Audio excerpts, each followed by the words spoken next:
know you're on your way to your sister's house, so drive safe. Just putting up ceiling and drywall. I'm curious about the ceiling part. How are you putting up the ceiling? Like, do you mean you're texturing it? And I know you're driving, so I know you can't respond right away. You can try.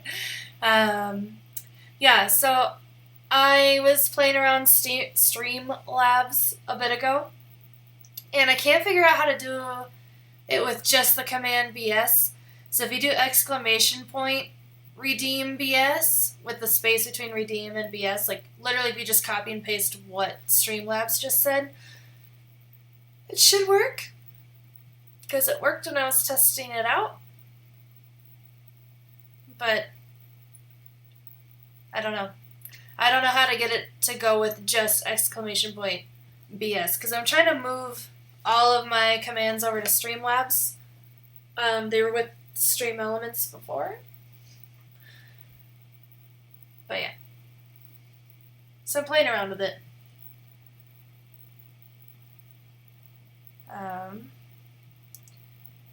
But yeah, I know you're driving, so that's fine. We can try it out later. But yeah, let me know how that goes at your sister's house. I've never had to put up a ceiling before. I've put up drywall, like a wall. And I know it's pretty much the same thing on ceilings. I've never done it. So I don't know. You'll have to let me know how that goes. Yeah, so you're having a busy day. Oh, you're not driving. You took the ceiling down because of the burst pipes. Well, like, I figured that's why it's down. But I don't know, like, I don't know what goes in, I don't know what's involved in putting a new ceiling up. But if you're not driving, then you should try the command that Streamlabs put in chat when you tried exclamation point BS.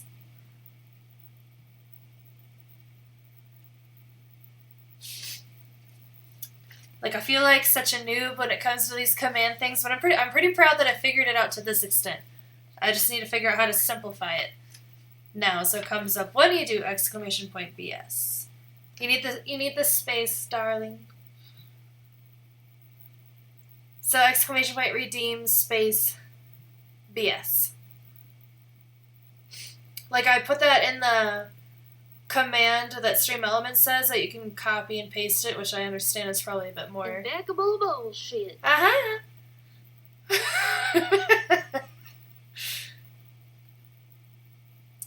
Now the question is, will it go away? There we go. I'm like, damn, that's staying up really long. But I hope you like it. I can make it so it's a little bit bigger, like, so it takes up the whole screen, but I'm like, I don't know, I think just slapping it across my face is good enough for now. But yeah, I have to figure out how to get it to do all of that with just exclamation point BS. Or have it, like the picture just kind of slides across the screen. See, I don't know how to animate. Like, I don't know how to make an image move on a screen. Like, that's something that I have to learn. Because I am realizing as I make these things how freaking skilled some streamers I watch are. Like Goonie. Like, I don't know how he does my witch hat. Like, I imagine he just took in like a picture of one and like had animated it so like floats down, but I don't know how to do that, so sorry. But I will figure it out one day. I'm not gonna promise that day will be anytime soon, but I'll learn. That's why I feel like, I don't know if you've ever looked at like my actual Twitch profile, but, like, my about me is, like, I'm just a photographer trying to make it in a video world, because that's how I feel. Because I nothing about video. If you're not driving, is your dad driving then? Or who's driving? Maybe Ryan picked, or yeah, I don't know. I don't know who picked you up. I'm surprised you're not driving. But yeah, like literally I was going through my notes from the last stream, and I was like, impeccable bullshit, Scottish Highlander cow. So then I made that like graphic, and then I'm like, I'm going to make it a command, and we'll see how much usage it gets. But I know I have to create a commands list too, so people know like all the commands they can use, because I think the only things advertised on my profile are question, whisper, and store. I think those are the only 3. But now I have redeem BS and BS, but BS just tells you to redeem BS. And then I have Discord. I have a Discord command. And I have a lurk and an unlurk command. But none of them use sound except for redeem BS and question. The rest are just like text in the chat. And I want you to know that I did look up the McDonald's in Italy that has that original Roman highway, and it's pretty cool. I am glad they built over it and built that like glass floor so you could see it and it's protected versus, I mean, like, I don't know if there's protections. There probably are protections in Italy that would have prevented them from destroying it. But nonetheless, I'm glad it's intact and not destroyed. My pen is dead. I always get like too emotionally attached to pens, and then I get really sad when it's, oh, it's not dead. It's not dead. We're good. Never mind. It just was asleep. Something like that. But yeah. So I made the command. It's not perfect, but it's there for your enjoyment. So enjoy. But yeah, let me know how those projects go at your sister's house. I want to say, so Warlock worked he did not work last weekend, so he does work this weekend. I mean, like, if you guys are going over there and working on stuff on Saturday, I can possibly come and help if another set of hands is needed. If not, I understand. Like, I totally get that sometimes too many people helping on a project makes it worse. Because I've definitely had that happen in my house before. And I've got no doggies with me right now, unless you count the stuffed animal. But I don't think that counts. Alright. Let me just make sure that I have everything that I want tagged. Perfect. Okay. Alright, so today might not be as long of a stream as normal. We are going to start off talking about ISO, which is the last piece of the trifecta. The other 2 pieces being what we have already gone over, which are aperture and shutter speed. If you would like to watch those videos, they're up on my YouTube channel. Otherwise, yeah. I mean, we're pretty much going to talk about aperture, shutter speed, and ISO with like every photography lesson because they are like the foundations for like everything else. Like next week, for example, I'm not going to bring any... Well, I'm debating. I'm debating on bringing in a new term to learn, which is the rule of thirds, or I'm thinking about just talking more in depth on how you balance aperture, ISO, and shutter speed. Because I feel like talking about them all separately is helpful, but I almost feel like you could also benefit from learning about them all like together, like how to adjust a photo. So I'm debating. And then after we talk about ISO today, I am going to do a walkthrough on how to create like a business email.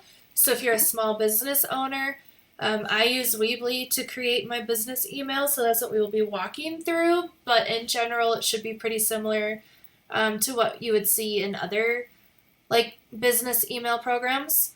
But yeah, so we're gonna go ISO and then e-commerce emails today, and then Thursday we're going to take a virtual impeccable bullshit rating trip to a very specific and smaller location, because it's gonna have to be a short stream, so it won't be a place as big as Seattle, that's for sure.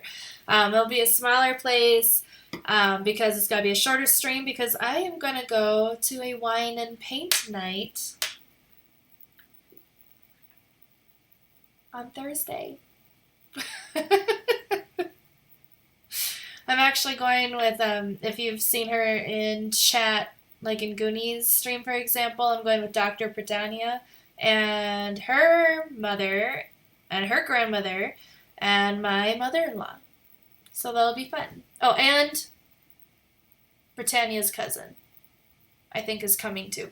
So we'll have a whole group of girls going to this wine and paint night, and I think we're painting a deer with a cardinal, I think.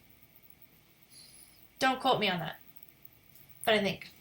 But anywho, let's learn about ISO. Alright, so today, learn photography, ISO. If you've been wondering what ISO stands for, I never remembered, so I had to look it up. And now I know why I never remembered. Because it stands for International Standards Organization, which sounds like it has like just about nothing to do with photography.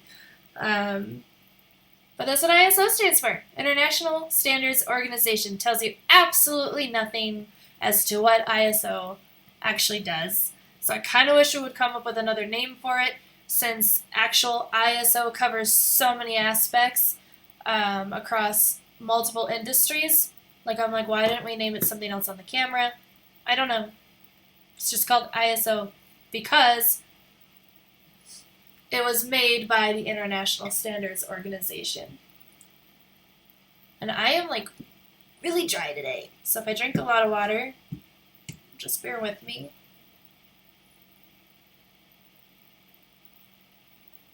You should also drink water.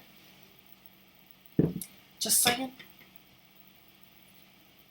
Alright. So the three main takeaways for ISO. So the higher the ISO number means you're going to have more noise in your pictures. We will look at what noise is here in a bit. I have some photograph examples. But just so you know, if I say grain at all during the stream, so point number 2 on here, noise and grain are the same thing when it comes to talking about photography. So noise is commonly used in digital photography, and grain is commonly used in film photography. It means the same thing. It means there's like a texture, like in your pictures. That's like the best way I can describe it. It looks like a bunch of little like dots kind of thing. But for some reason, I personally don't know why. If you know why, put it in chat. I don't know why we called it grain in film and then started calling it noise in digital. I have no idea. Because it's caused by the same thing, which is a high ISO. And then point number 3, ISO measures the sensor's sensitivity to light, which we're about to go into more detail on. So again, ISO is a piece of the trifecta. it's the last piece that we are talking about individually. Like I said, next week I'm debating on doing a lesson where we talk about all three together and how you can manipulate photos, like depending on the setting you're in. If you want to adjust aperture, shutter, or ISO to get the best picture in your setting. I'm really leaning towards that versus introducing a new term yet, but we shall see. So yeah, last piece of the trifecta is this ISO. I did post this picture, like of these 3 rows. It's like a little reference card. I posted this image in my Discord. It's under like a references chat. So I'm just going to put the Discord link in the chat if you would like to join. If not, I totally get it. No problem at all. But as you can see from this reference card, so on the ISO strip, which is what we're looking at today, the lower the ISO number means low sensitivity. That just, yeah. So basically, if your ISO is 50 to 100, you're going to have a pretty clear picture. It's when you start going into ISO 200 and up that you start to have that noise or grain. This ranges from ISO 50 to ISO 25,600. Depending on your camera, will depend on the range of ISO that you have. In this case, the lens doesn't really make a difference because the sensor is in the body of the camera, so the ISO range is set to what your camera can do.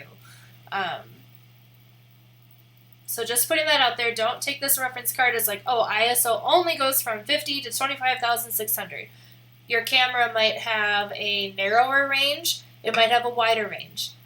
You just have to look at what your camera is capable of based on the sensor that it has. Let's take another drink.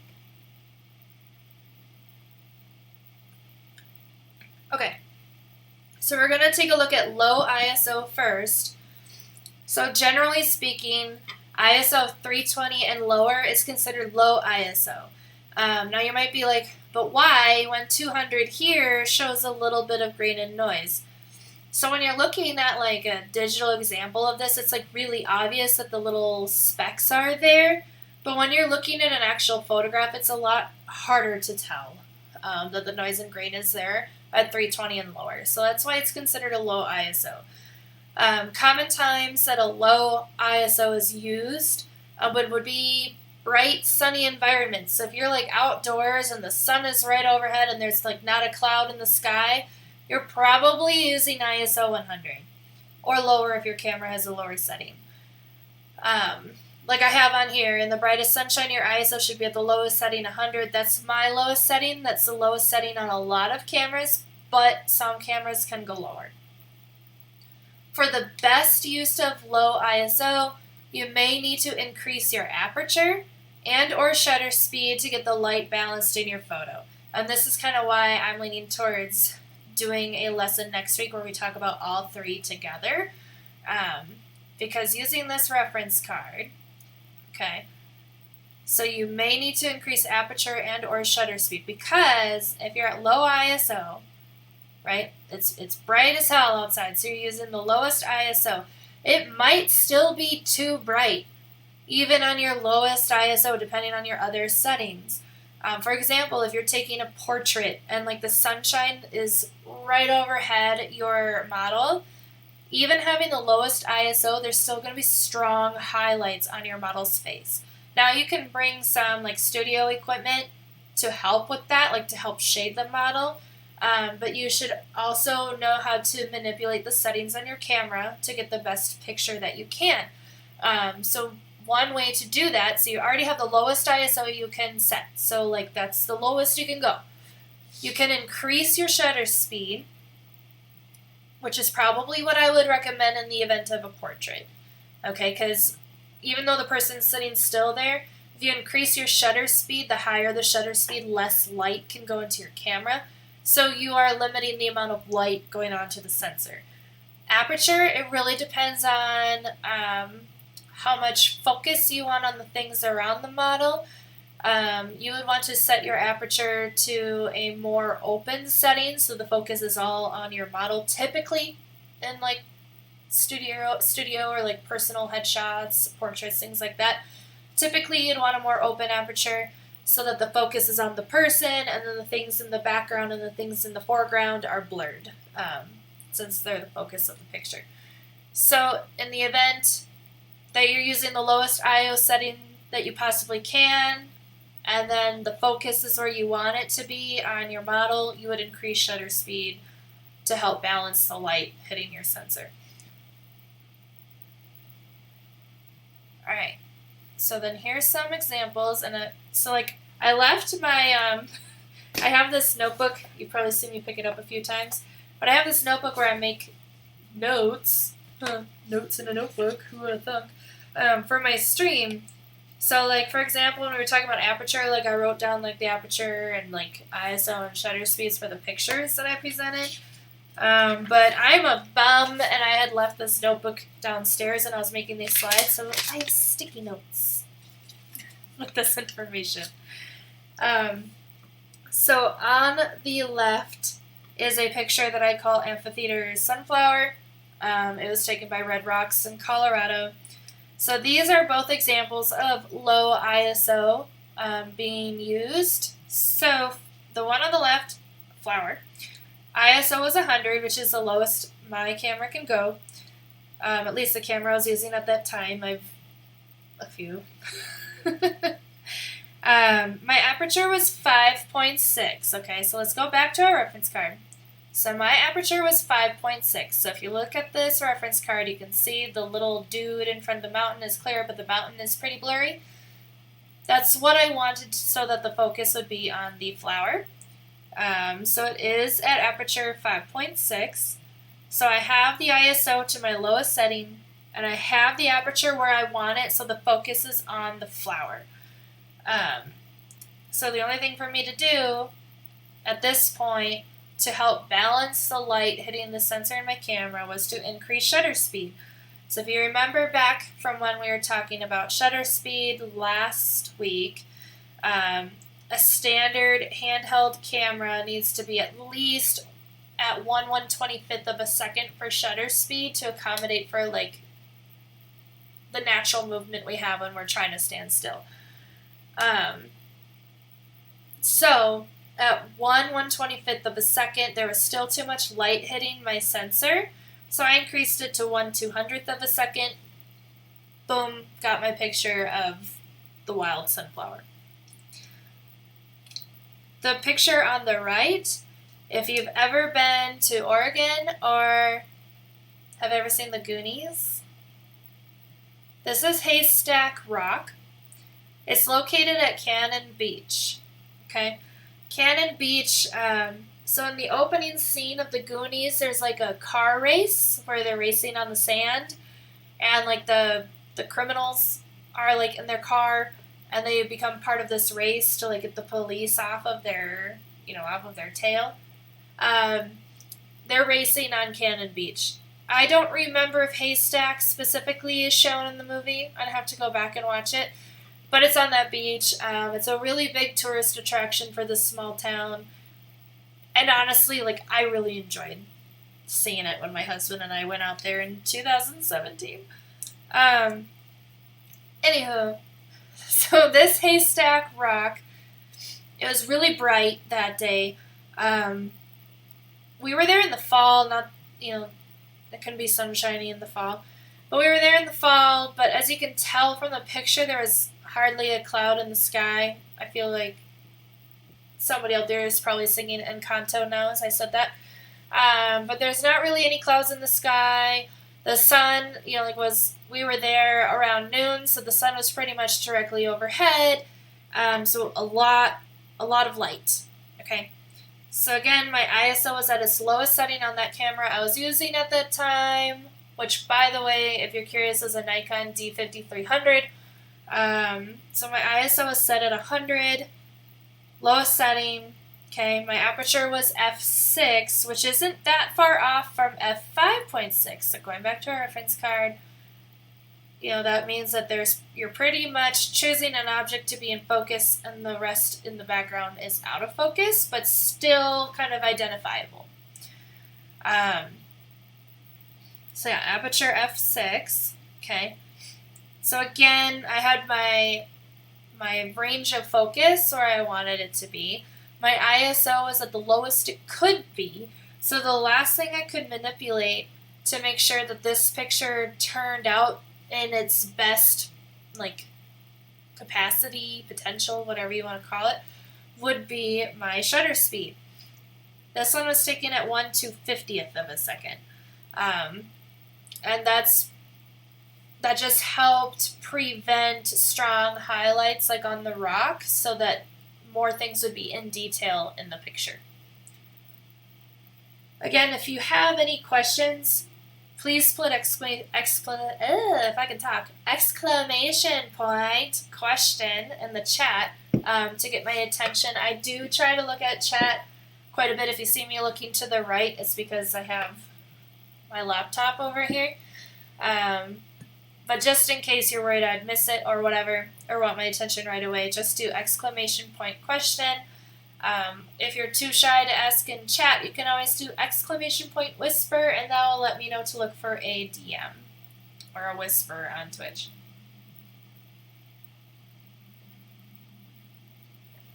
Both of these images, by the way, if you're looking at them and you love them, they are available in my store, which I just linked in chat. Okay, moving on.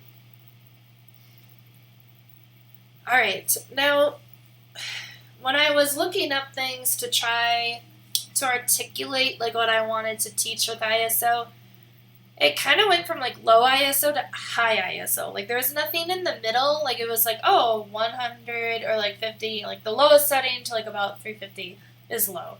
And then like anything above 800 is high. And I'm like, well, what about all the numbers in between? So I'm calling them average ISO. There might be like a more smart term, educational term for this range. But I could not find that when I was like trying to look up specifics. So I just called it average ISO. So generally speaking, I average ISO 400 to 800.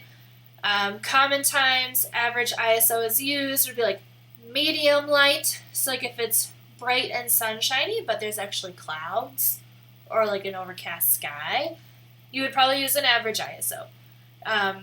For the best use of average ISO, now this is like a very vague statement, I realize this, you may need to increase or decrease your aperture depending on what you want your focus to be on, or increase and decrease your shutter speed depending on like the movement of the subject. So like for example, if you're photographing a sport, you're going to want a faster shutter speed, right? And that might be the most important setting of the trifecta for you, which may mean that you have to increase your ISO or open up your aperture more. But if you're photographing like a stationary object and you want the focus to be on that, then you can potentially lower your shutter speed, and close your aperture more or open it up more, depending on what you want the focus to be on. Let's look at photo examples. I feel like, for me at least, photo examples are always extremely helpful. Alright. So for the one on the left, it's called Autumn Red. I know, I'm so creative. So this ISO was 640. So kind of medium. If you look closely, you can kind of see a little bit of texture in there, and that's that grain or noise coming into effect. I feel like you can particularly see it on this plank here. But you can see it a little bit on the leaves too. Okay, let me back out. So the ISO is 640. The shutter speed for this one, there was like no wind that day. This was taken, I feel like I'm going to say this wrong, this was taken in Snoqualmie, Washington. So there's like no wind that day, so no need to accommodate for more movement in the picture. So I just used the standard 1/125th of a second for the shutter speed on this one. But my aperture was 4, so let me go back to our reference card. So 4, if you look here, the subject is clear, but the things in the background and if there are items in the foreground in this example are blurred. So going back to my picture, you'll notice the narrow range of focus. It's like these two tendrils, branches, vines of leaves are in focus along with like the wood right next to it, but the leaves in front of it and everything behind it is blurred. Okay, that's what you get from using the aperture. The shutter speed and the ISO don't change the focus. Alright, and then the picture on the right, this sticky note is done.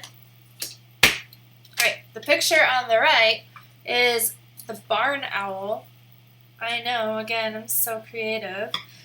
There are some pictures on my website that actually have like creative names. But I feel like the ones that I picked for today's lesson, none of them have creative names, but that's okay. Alright, so barn owl is on the right. The ISO on this one was 640, so it's the same ISO that was used on Autumn Red, the picture on the left. The shutter speed for this one, however, was 1/250th of a second. So I did increase shutter speed because I was photographing an animal. And animals are alive and they move, okay? So I increased my shutter speed. Granted, he's perched. This owl is perched. So there's not going to be like that much movement happening like in this very moment. But you never know like if they're going to, shake or get up and fly away. So I always just like increase shutter speed when photographing animals.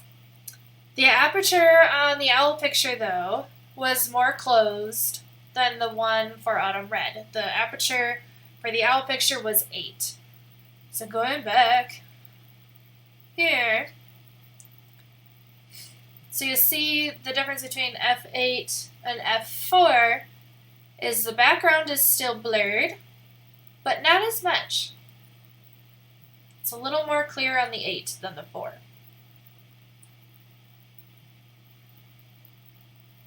Going back. Okay. And all that really means, you can't really tell from the owl picture because there's nothing like really in the background or the foreground. But if there was something more tangible in the background or foreground, like basically it'd be a little blurry instead of like really blurry like the leaves in the Autumn Red picture. But like I said, you can't really tell in the owl picture because it's basically just like the cave wall behind it. It's like habitat wall. But yeah, so those are examples of average ISO. Alright, so then the last piece would be high ISO.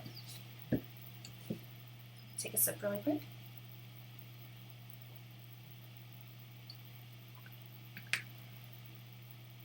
Alright, so for high ISO, I put on here, generally speaking, ISO of 1000 or higher is considered high ISO. And this is because you're going to start to see a lot of grain or noise in your pictures at this point. Common times high ISO is used would be night photography or indoor photography if like the indoor area doesn't have very good light. Like the room I'm in right now doesn't have very good light. The only reason I look bright is because my computer screen is bright. Otherwise it wouldn't be that great. But yeah, so night photography, indoor photography, there are other instances, but these are just some common times that I put on here.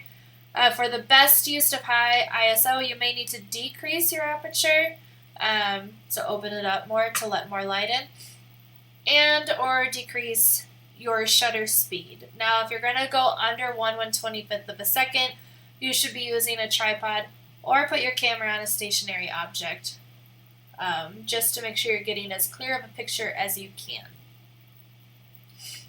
Alright. So 2 examples of high ISO. So the picture I have on the left, this one's not on my, neither of these two are on my website. But the one on the left I called Night Flower in my folder, which sounds dramatic. Okay, but if I zoom in, you can really see the grain and or noise on there. So like the color, the white of the petals of the flower are not smooth. They have that texture to them. The background has a texture to them. And basically when you start shooting pictures at this high of an ISO, if you try to smooth it out, it's just going to look subpar. Like there's, at least for me at my skill level and all other photographers that I know, if you try to edit out the grain and noise from a high ISO setting, it's just going to look very fake and like smoothed out. So this would be like a time that it'd be like, if you have to use high ISO, make sure you're being smart about it. Because I think it works for some pictures. Like I don't think, and maybe this is just me, maybe some of y'all think I'm crazy, but I don't think the grain or noise in this picture takes away from it. Do I think it's the best picture in the world? No, it's just a flower that I took at night, that I took the picture of at night. But like I don't think it retracts from the picture in any way. I don't. But anywho, the ISO on this picture was 12,800. The shutter speed, so I had it at the lowest setting I could possibly have it because I didn't have a tripod and there wasn't a good stationary object to use. So my lowest shutter speed was 1/125th of a second. And my aperture was at f5.6, which is relatively open. Let's go back to our reference card. So it's relatively open, but not all the way open. But basically just a narrower field of focus, which you can tell in the picture. Like if you look at the grasses, I guess, behind the picture, none of those are clear. Like I get that the grain and noise doesn't help the clarity or lack of clarity. You can definitely tell there's not a focus back there. And then if you look at the foreground here, like there's this little, I have no idea what this is, but it's in front of the flower and that's blurred out too. And that's due to the narrower field of focus from the aperture being at 5.6. I could have potentially opened this up more, but I liked the lighting at the setting, so I left it at 5.6. Okay. And then from the right, if you are an astrophotographer, don't judge me. I am not. This was from my one attempt that I've ever done at astrophotography. Don't hate me. But yeah, so I drove up to the top of the Rocky Mountains to try to do astrophotography, and it just didn't go well. I don't know. I just have to practice more. I think it's like one of those things that you need to learn because you need to like leave the shutter open for so much longer, and things like that. But I don't know. It was a rough learning experience for me. Plus, it was really cold. Because, of course, I decided to drive up to the top of the Rocky Mountains in, like, late fall, early winter. So it was really cold. And I was by myself, and it was really dark. And let's just say I got kind of creeped out, and it was really cold. So I kind of just tried for a little bit and then left. So I really need to give it another shot. But either way, this was my first attempt at taking astrophotography photos, and it looks like I got like some kind of like shooting star or something. Like I did not put in this line. That line was photographed in. It could have been a plane, I guess. Yeah. But yeah, this was my first attempt. So the ISO on this one is 6,400. Again, pretty high. Not as high as Nightflower, but pretty high. And the reason it didn't have to be as high was because my shutter speed was 15 seconds long. Not 1/115th of a second, it was 15 seconds long. I had the camera set up on a tripod, like pointing straight up at the sky. I Another thing, if you're going to get into astrophotography that I've read that's recommended, is to get like a button clicker for your camera so you're not touching it when you want it to take pictures. I had to touch my shutter button. So even with the 15 seconds, I still had to like touch it. So basically, because I didn't want to cause like a lot of shake, you can just imagine me like slow-mo, like pressing the button and then slowly taking my hand away from it. But yeah, so the shutter was open for 15 seconds. That's why the ISO didn't need to be as high as it was for Night Flower, because with the shutter speed being at 15 seconds, that's a long time for light to hit the sensor. So your ISO doesn't need to be as high. And then the aperture was actually at f32. Okay, so going back, I really should have just put the reference card between every other slide. But going back here, so aperture at f32 means like everything is going to be in focus. So I had the most closed aperture.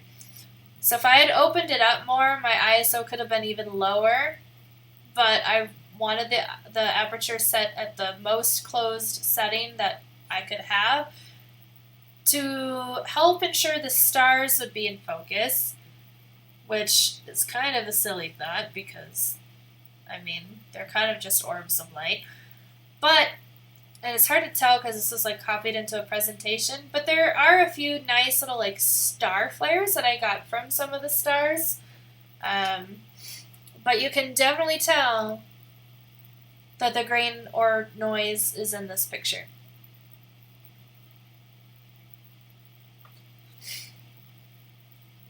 Alright.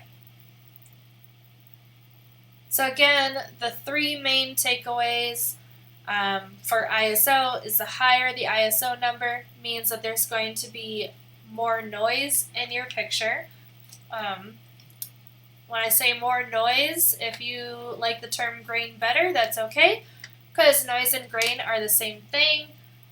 Noise is commonly used in digital photography, and grain is commonly used in film photography. And then the ISO just measures the sensor's sensitivity to light. And again, what ISO stands for, if you don't remember specifically what like ISO stands for, that's totally okay, because it really doesn't help define what it does in your pictures. It's just the International Standards Organization. You should be seeing like the home page of like where my emails are created. Now, I am really bad at sending out emails. It's something that I hope to improve on, like sending them out more often. It's a great way to reach customers who have opted in on your emails. Always only send business emails to people who have opted in. Now, when I say opted in, I mean like ask your family and friends if they want to be on the list. Don't assume they want to be. Ask them first. Create an email list. Like I have one built in here. I also have a pop-up that comes up on my website where people can sign up for the emails. So that's opting in. When I do art shows, I have like this. I actually have it right here. I'm just going to cover this stuff here. But like I have like this form that I have people fill out at art shows with their name and like their email, so I can add them to the opted in list. I'm actually going to leave that right here because I have a few people to add. But yeah, so work on your list first because obviously you need a list of people to send an email out to. I highly recommend sending a test to yourself before sending to customers just to make sure everything is how you want it to look, that the links are working correctly, etc., etc.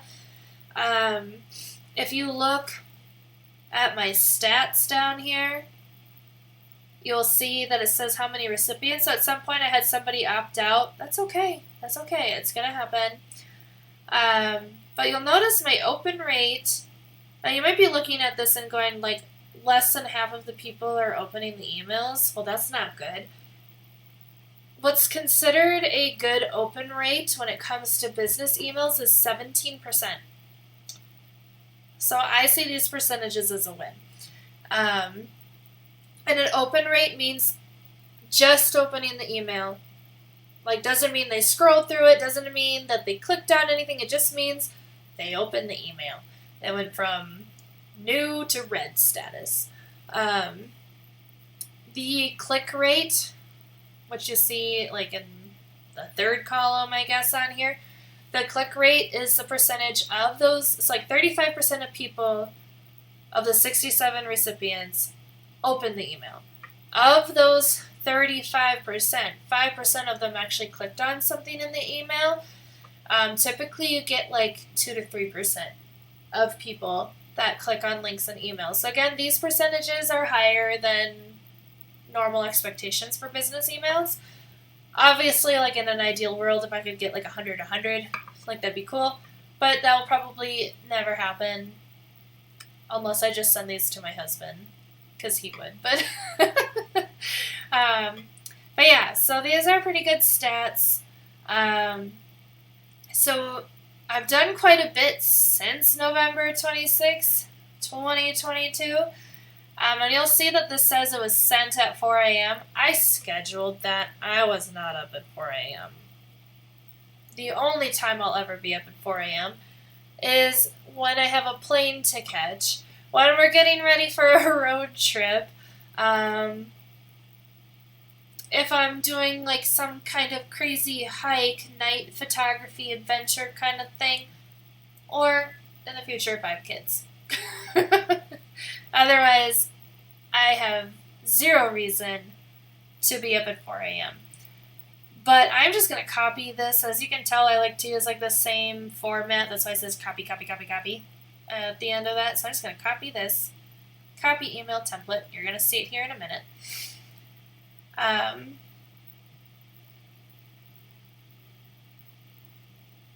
That's funny.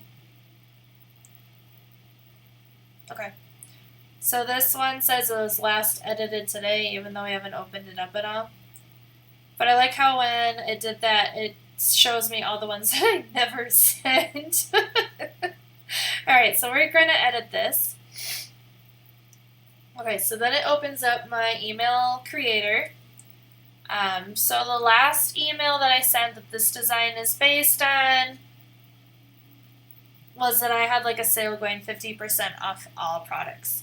I always keep the header the same. This might look familiar to you because, hey, it's also the kind of standard slide that I use in my presentations. But so that's like the header that I use. Like, it's just branding. So people open up the email and they're like, oh, it's Impeccable Images. Like, if they don't look at who it's from, because it does say it's from me. Then I typically have like a graphic here. I don't know. There's not 50% off products right now, so we're going to delete that. Okay. I'm going to delete this no coupon needed shop now because there's not really an advertised sale going on my website. And then I made this before Small Business Saturday back in the fall, so obviously this doesn't apply anymore.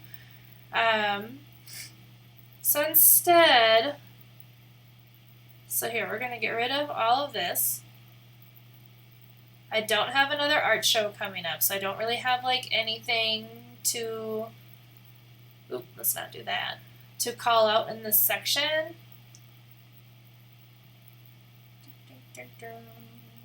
Delete.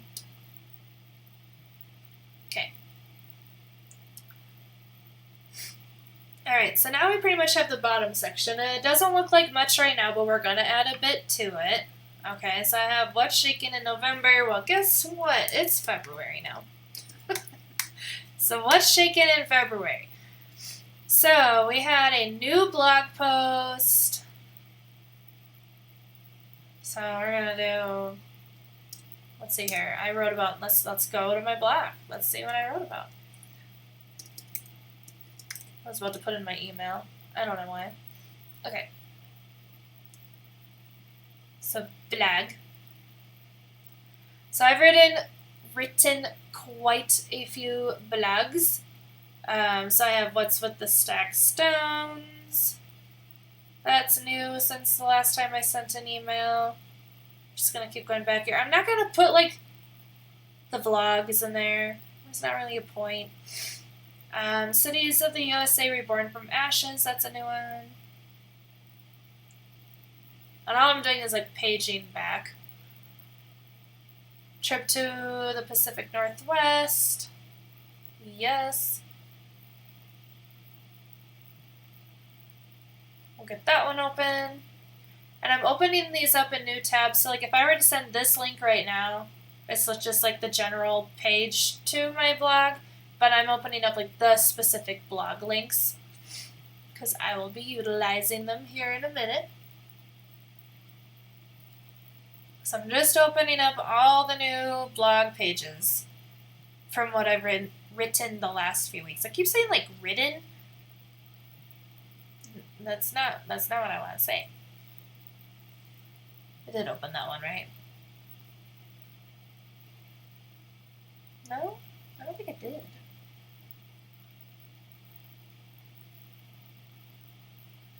There you go. Alright. Now I've thought about, so I write about, like when I blog the trips that my husband and I take, I like put each individual day in its own post. And I've kind of gone back and forth on whether or not that's like the best thing to do or to consolidate it all. Like I've thought about post them all individually so that there's a new blog post each day and then like do a condensed one. But then I'm afraid the blog post would just be so overwhelmingly long that like somebody would click on it and be like, screw that. I'm not reading all of that. Need a TLDR version. Hi from the sister's house. Well, hi, One Fire, and hello to your sister and your sister's husband and whoever else is there. Alright. How many blogs does this person write? Blimey. Oh my god, and then I wrote all of these. Okay. So I'm probably not going to make like a bubble for each and every single one of these. But we're just going to get this all open. This one ended with a deer, right? Doop, doop, doop. Yeah. Okay. And sorry if I'm like scrolling super fast. So if you get motion sickness, just don't look right now. Or just stare at me in the little camera in the bottom corner.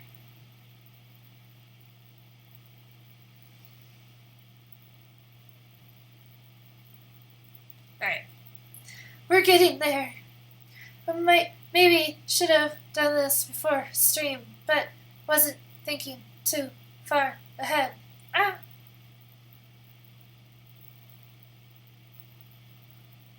Page 3. Day 2. This might be the last one. I don't remember what I wrote before this. Yes, okay. So now I have all the blog links up. Alright, now we're going to go look at what new products I have added since then, which is, there's a few. Let's see here. Oh, I might not call out. Well, let's see here. I know this one's new. So we'll call out one new regular picture, and then we'll call out the new Soundwave that we made on stream last week, which was a giraffe. Okay, and then that should be everything. Besides calling out that I am now on Twitch and on YouTube. Okay. So actually, we are going to do new blog post series. Okay. So we're going to start with the Midwest road trip. Okay.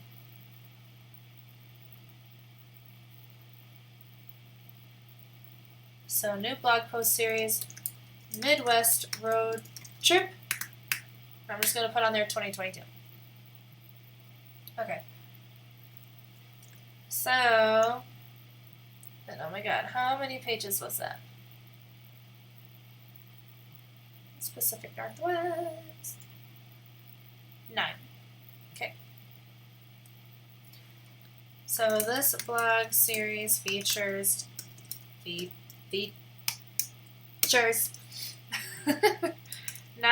entries that cover the 9 days that cover the 9 days of travel through Nebraska and South Dakota, United States. Okay, and then we're not going to have read more. No.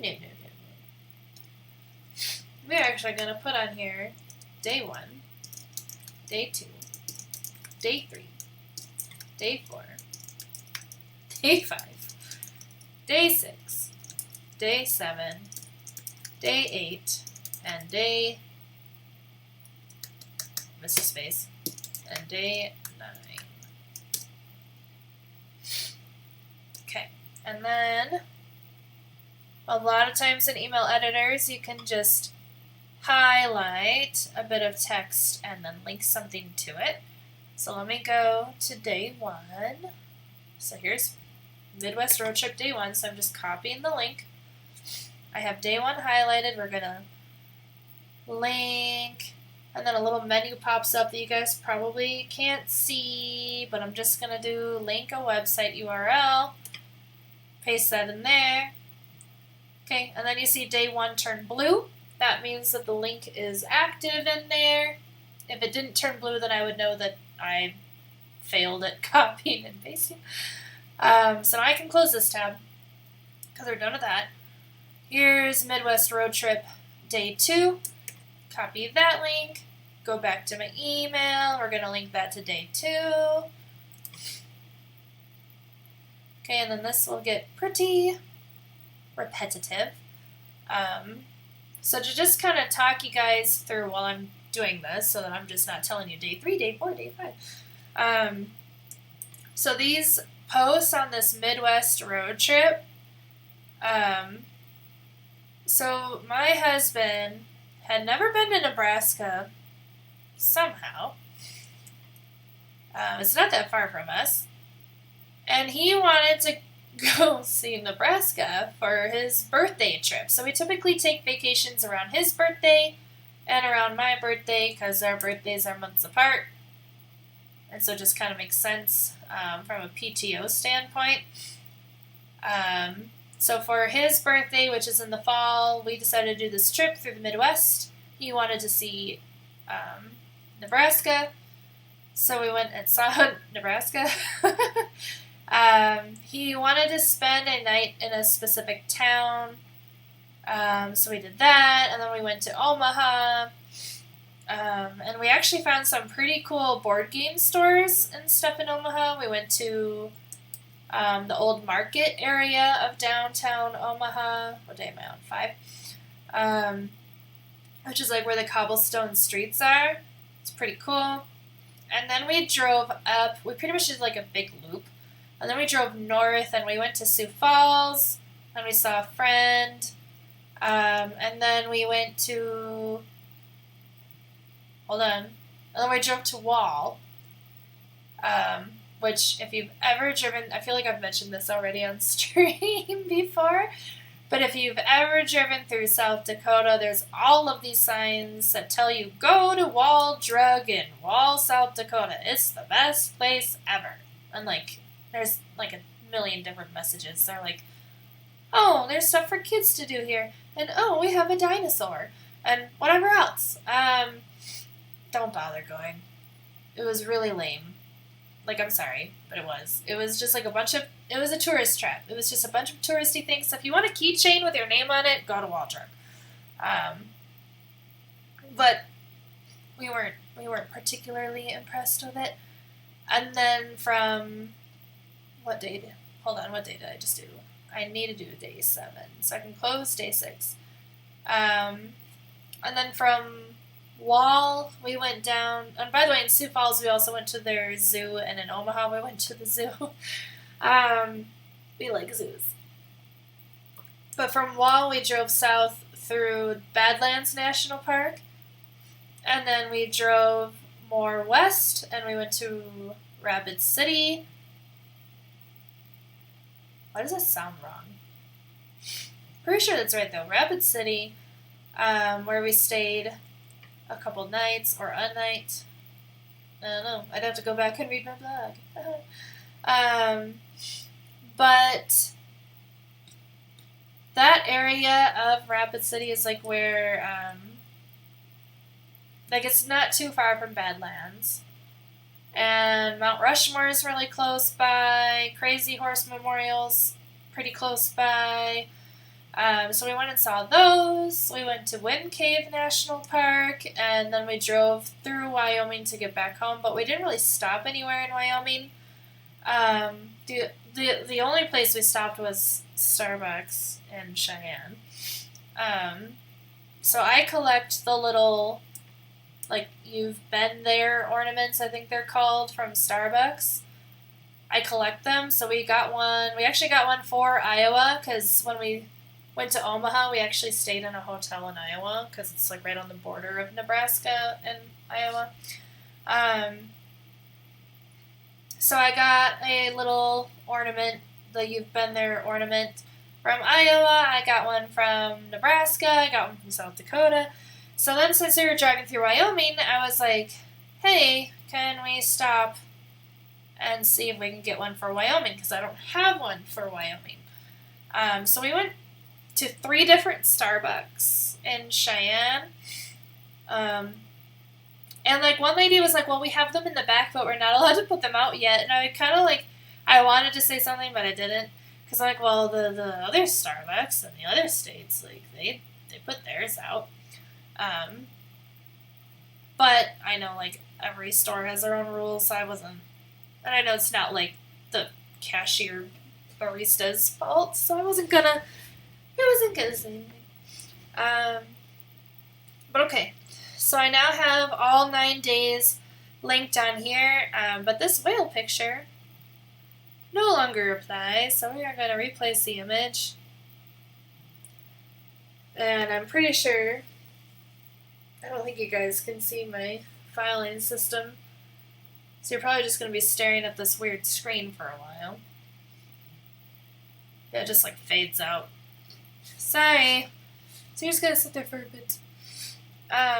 But yeah, I just thought it was weird that they didn't have their ornaments out. So now I still don't have a Wyoming one, but Cheyenne is only like a few hours away from us, so if I really wanted to, I could just go up there and get one.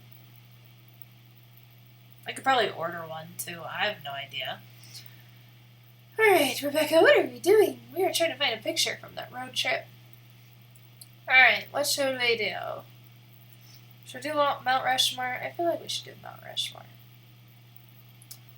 Let's do Mount Rushmore.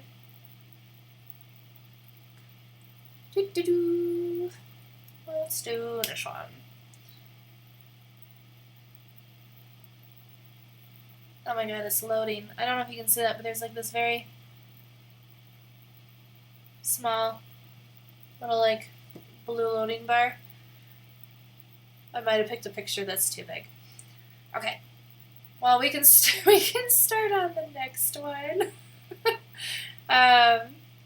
So here, let's copy. Okay. And we're going to actually put this... no, it could stay there. Let's do a spacer, though, so that the text isn't right next to each other. So spacer, and that kind of just adds that gap. Okay, so then we did the Midwest road trip.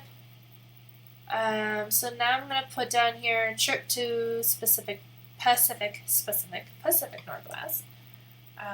Pacific Northwest 2017.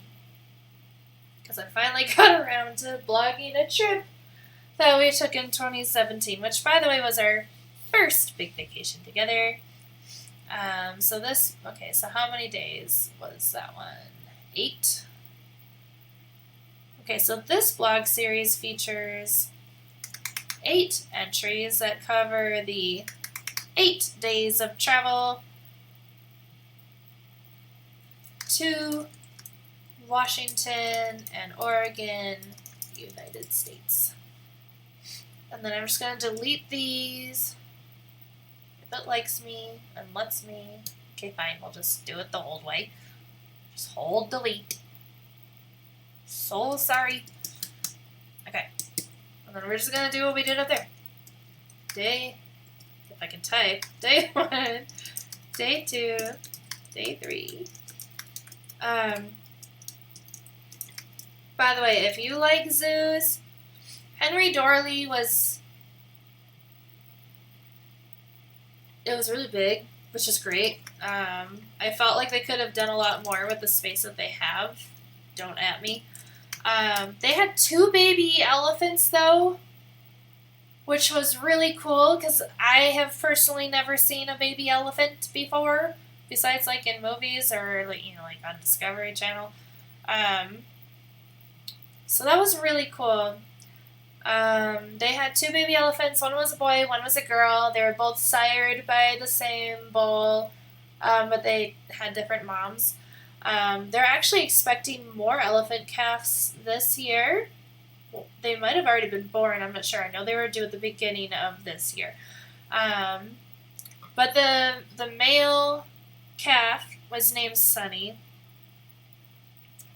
I'm judging a little. And then the female calf is named Eugenia. So I'm standing there and I'm reading this board about Eugenia.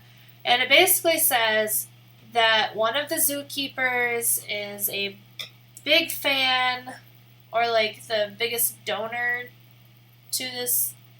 I think they did like you could win the rights to the elephant name if you donated the most money kind of thing. Either way, I just remember that the story basically was they liked the British royal family, and so they named the baby elephant, the girl baby elephant, after one of the members of the British royal family, which would be Princess Eugenia. But for some reason, the zoo says Eugenia, which is wrong. I mean, it's not wrong. It is the correct pronunciation of that name. But if they were naming the elephant after the royal princess, then it's wrong because she's Eugenia, not Eugenia. Don't ask me why I know this. I go down rabbit holes. But yeah, so judging a little bit there. But they were so cute. The little baby elephants. I mean, how can they not be cute, right? Like, I feel like there's rarely a baby animal that isn't cute. Like a naked mole rat or something, I guess. But, the elephants are pretty cute. And it was really cool to see one. So, like, we went into, like, the indoor area and saw Eugenia there. And we were like, oh my god, this is so cool. We've never seen a baby elephant before. And then we go outside and there's Sunny running around with his mom. And I'm like, alright, so we went from never seeing a baby elephant to seeing 2 today, which was pretty darn cool. So if you'd like to see baby elephants, go to Henry Dorley in Omaha. We also went to the Great Plains Zoo in Sioux Falls, South Dakota. Really cute zoo. Like, I know some people, like, because it's like a smaller town, I know some people are like, it won't have a lot to offer, like, don't waste your time. Waste your time, because it's not a waste. Go. It was really cute. They had so many more animals than we anticipated they would have. Of course, they had like a little petting zoo farm area where you could like pet the goats, so that made our day. But probably our favorite animal that we saw there were the singing dogs, which are apparently the same thing as a dingo, or very closely related. It's interesting because you can't really find a concrete answer one way or another. At least I can't when I try to look it up. It's like some people say they're the same thing as a dingo, and some people say no, they're not the same thing as a dingo, but they're very closely related. So it's kind of up in the air, I guess, which I would think would be able to be resolved by genetic testing, but maybe I'm just too optimistic there. I don't know. I don't know. But they were really cool to see there. And they literally sang at us. I have a video on my TikTok. I believe there's a link on my profile to my TikTok if you're interested. But I have a video of, you can't see my husband in the video, but he is singing at the dogs, and they're singing back. It was pretty cute. Pretty cute. Alright, we're going to find a picture of from the trip to Pacific Northwest.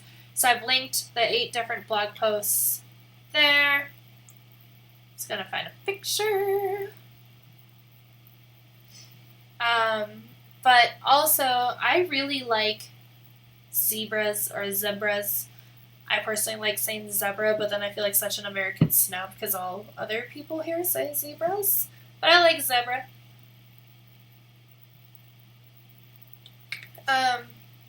They're one of my favorite animals. I always get really excited when I see them at zoos. But for some reason, I feel like a lot of zoos, like, don't have the best visibility to, like, see the zebras. And I understand, like, sometimes they, like, you know, like, you can go right up to the exhibit and the zebra's not going to be right there. Like, I get that. But, like, for example, I love Cheyenne Mountain Zoo, but I wish I could get a better look at the zebras there. Just my opinion. My impeccable bullshit opinion. Let's see here. We're going to do the Space Needle for this one. But this zoo, the Great Plains Zoo in Sioux Falls, they had an excellent view of the zebras. Like, there was this whole kind of, like, walkway that kind of went, like, above them. But they were so... I mean, it's a really big area.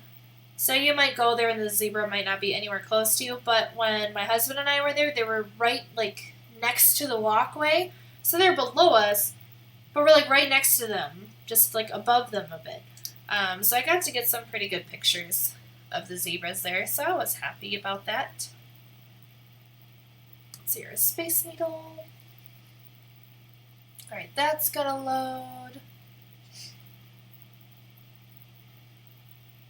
Okay, and then I have... No, I did that one. Okay. Yes? Yeah. Then I have 2 more blog posts to put on there. So here, we're actually going to divvy this up a bit more. We're going to put a title here. As Impeccable Adventures. I'm just going to do that.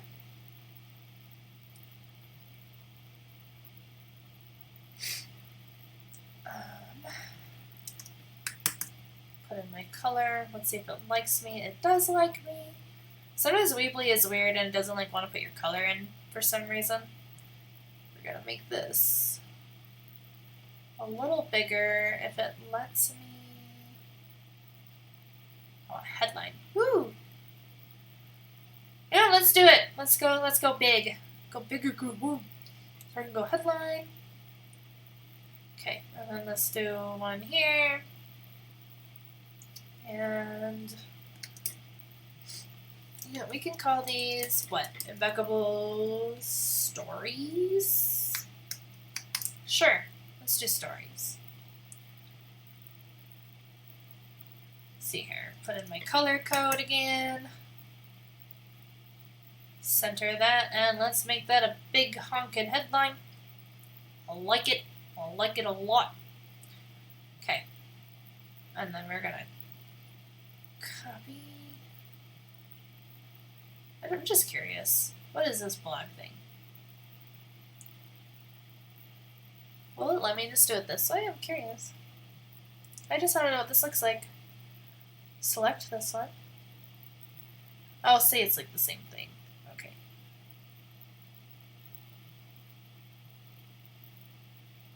But this time I don't have to select the picture. Cool. Cool. Cool. Cool. Alright, you know, we're going to take away this new blog post series. The descriptor already calls them blogs, so I feel like it's just repetitive, useless information. Okay, now we're going to take this. Excuse me. Yeah, see, I think this is why I don't do it, because it doesn't want me to do my colors. What do my colors? Change layout. No. Mer. Okay, fine. Go away. Delete. Mer. Okay, we're just going to copy that. Drag it down here. Copy this.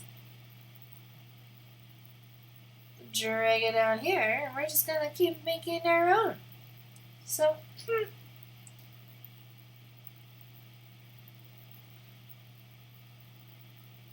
Interesting. Like shrunk. Right, where's your dividing line? Where's your dividing line?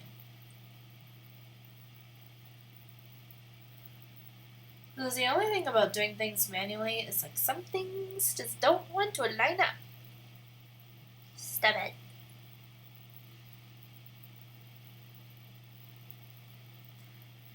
So what we're gonna do, I'm just gonna flip it and then it won't be so obvious. So Okay. So this one, what do we have? Cities of the USA reborn from ashes. Cities of the USA reborn from ashes. Okay, so this blog takes a look at metropolitan areas of the United States and a hello. Hi, Mr. McChickino. Chickino, is that correct? Mr. McChickino. How are you doing today? Thank you for stopping by. We are going through, if you own like a small business in the arts, like how to do an e-commerce email. We talked about ISO and photography earlier today, but now we're going through e-commerce email. That is correct. Awesome. I'm glad I got that right. I hope you're doing well. Hope you're having a good day or evening or afternoon. I'm not sure what time it is there. But cities of the USA reborn from ashes. This blog takes a look at metropolitan areas of the United States and their common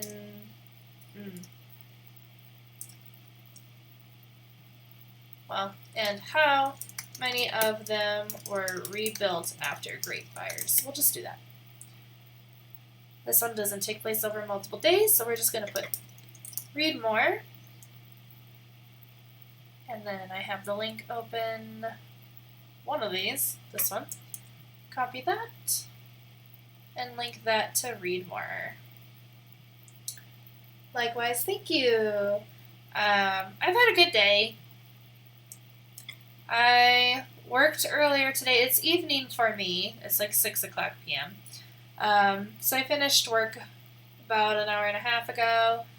I work from home, so it's great.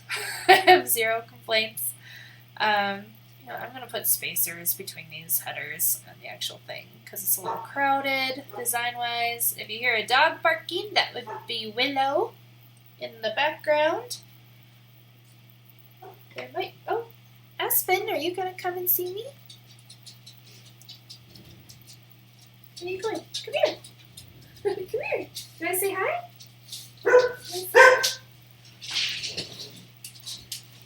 Oh, doggy. Willow. That's enough, Willow. Hi, Aspen. Thank you. Thank you. Daka, thank you for lurking. Appreciate it. Oh, Aspen, thank you for coming. Okay. Here you go.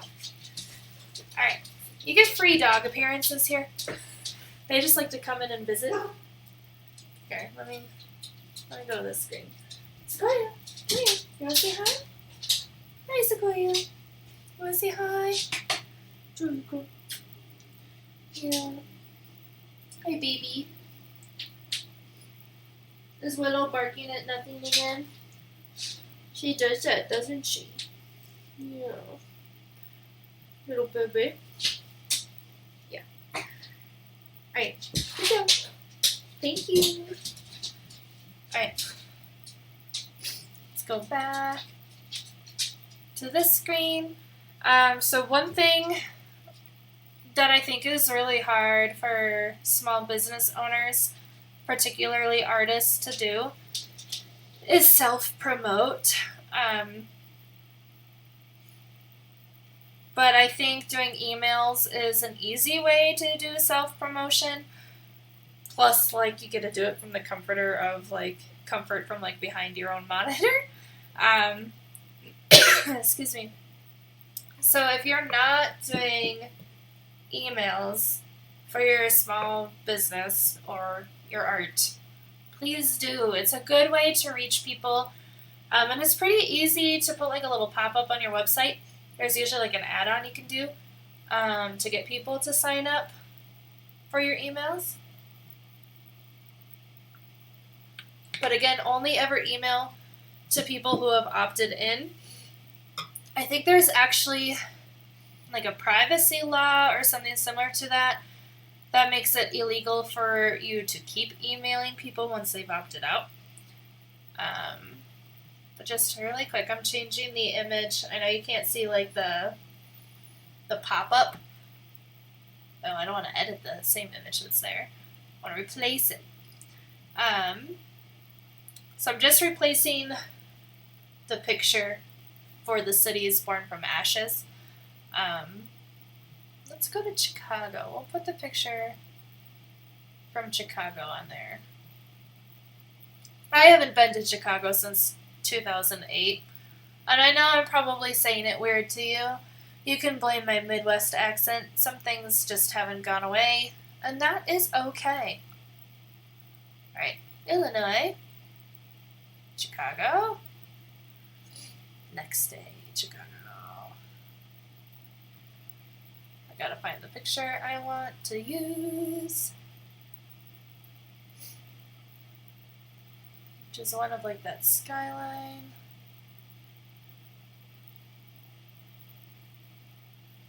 Let's see. Yeah, we'll do this one. It's not even one that's in the blog.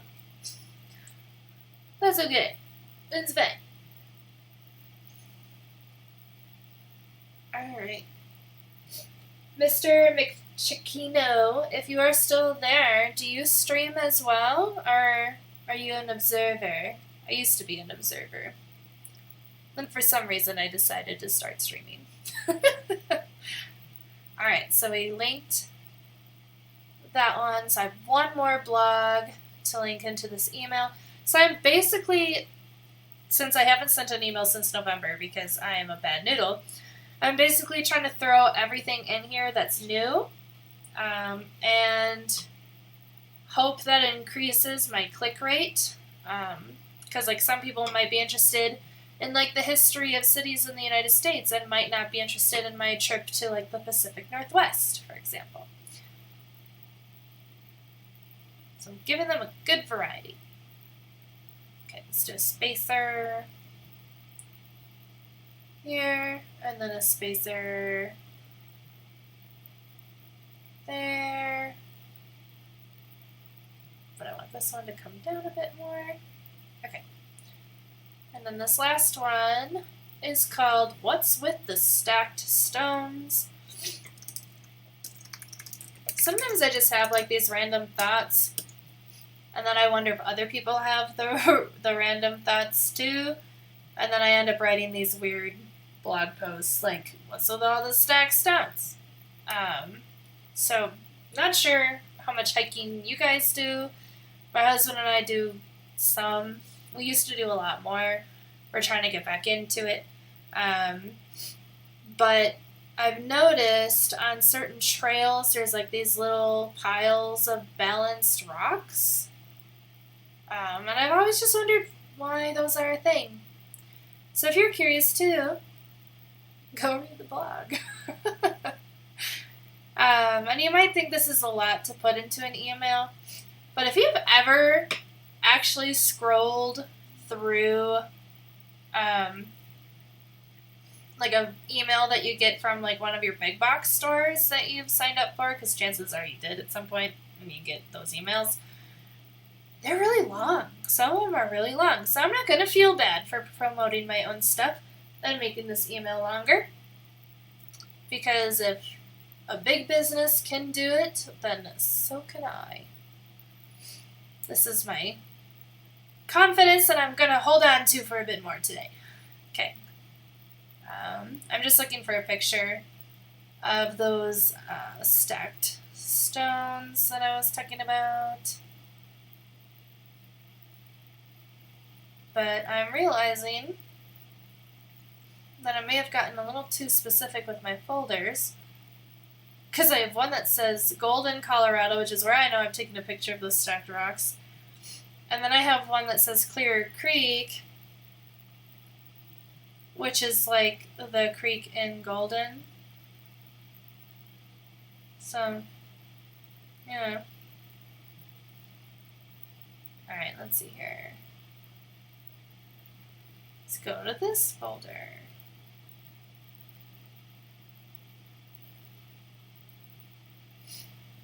I have been to Golden several times. If you're in Colorado and you haven't been to Golden, I highly recommend. There's a little trail that goes along Clear Creek. Highly recommend going on that. It's a pretty easy trail. Found one. It's a pretty easy trail.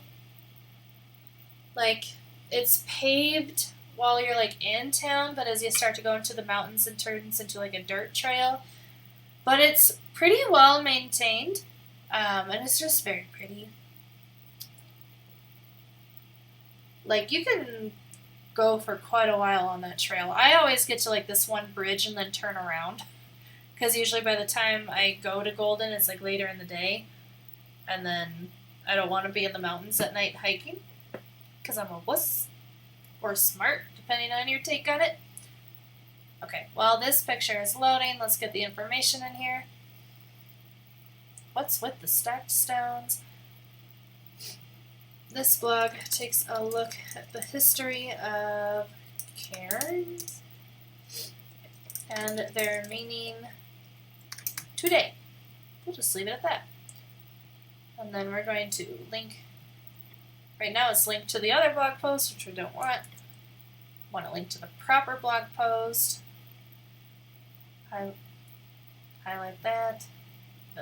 Okay, you know, we're just going to delete it and restart it, because every time I try to highlight it, it goes up. And I don't like fighting technology, because I feel like I don't know enough about technology to put up a good fight. Okay, so read more there. Okay, so now we have Impeccable Adventures. So we have the road trip through the Midwest, and we have the road trip, or sorry, not the road trip, but I mean, we did do road tripping, but the trip to Pacific Northwest. And then we have Impeccable Stories, Cities of the USA Reborn from Ashes, and What's with the Stacked Stones? which that picture is working on loading. So then down here, I'm going to do one last section, and it's just going to be about the new products that I have added to my store. I put new products.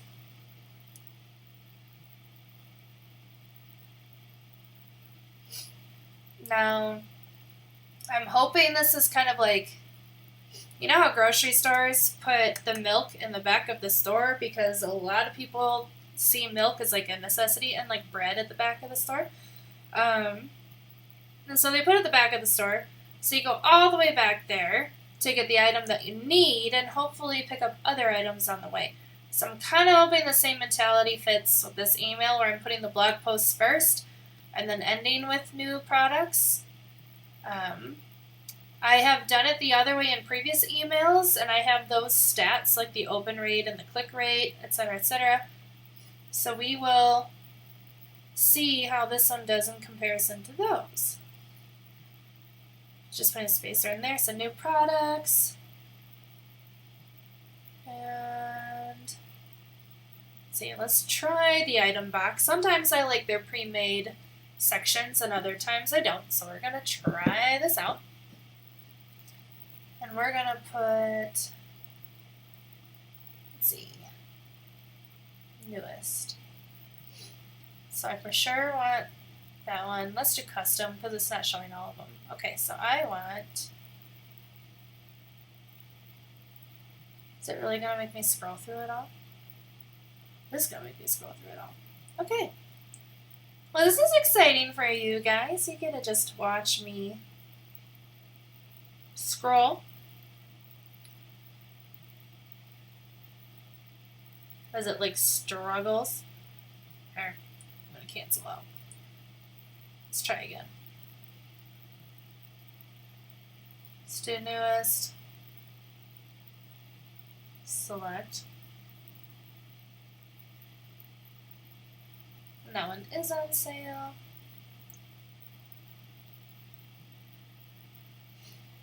Select items.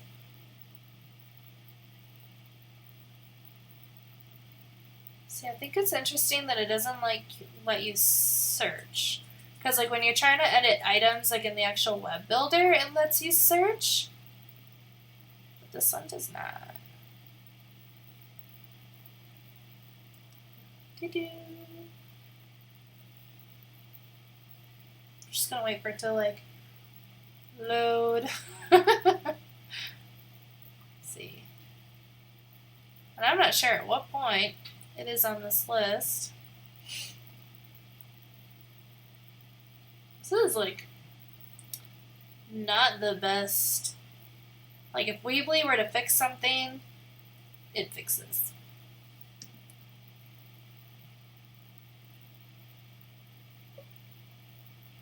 Let's see. Because yeah, it only wants to show some of them. Again, if you get motion sickness, I'm sorry. Look away as I scroll back and forth. My bad.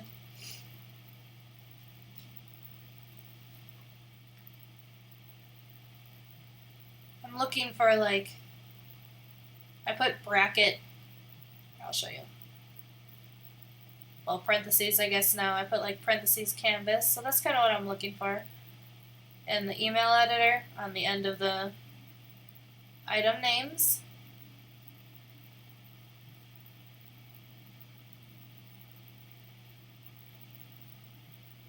Let's see. Yeah, see, it doesn't want to show all of them, so we're just going to cancel that out. I might just leave it as giraffe. Why not? Let's do detailed.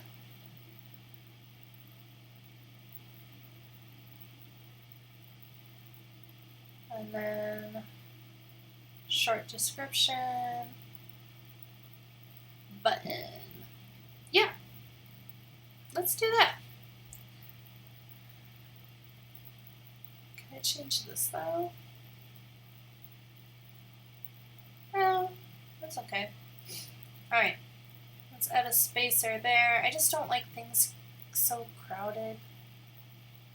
Okay, and then I have Facebook and I have Instagram. I could add my YouTube now.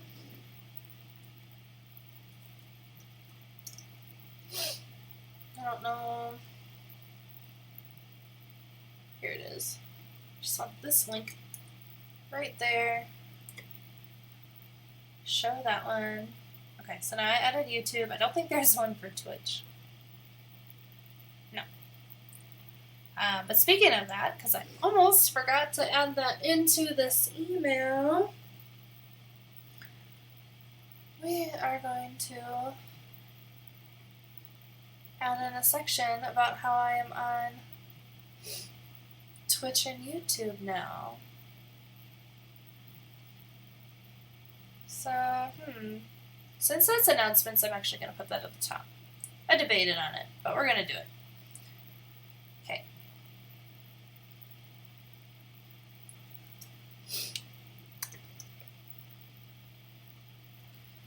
Alright, so we're going to do no streaming. Well, let's do Impeccable Images is now streaming. Again, if you have a small business or are an artist, I highly recommend getting an online presence and starting these emails out to potential clients and existing, like previous clients. God, it's so big. What's this one? That is the other one. We're going to keep going with the big one. Okay. What we're going to do...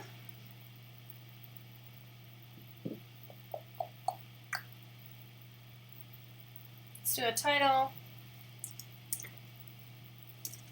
Watch us live on Twitch. Oh, this is going to be kind of funny because I'm going to go to my own Twitch on stream. That's like meta. Okay. Channel. Impeccable Images. Copy that link. Impeccable Images. Copy that link. Yeah, let's close that before I start repeating myself. So watch us live on Twitch.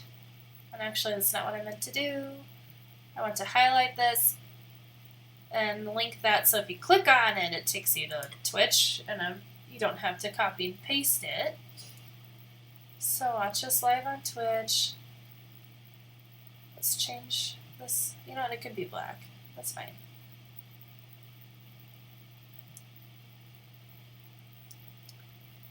Let's do that. And then we will do...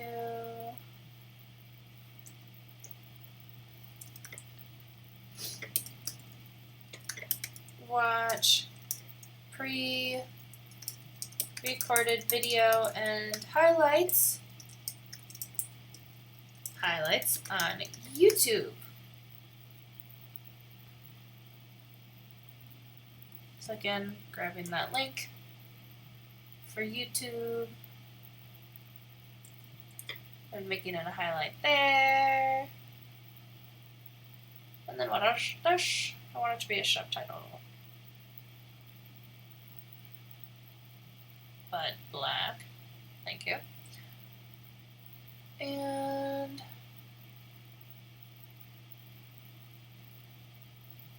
yeah, I think I'm just gonna leave it just like that. I could do like an image in there. I'm debating, but I don't think so, just because there's so much more going on.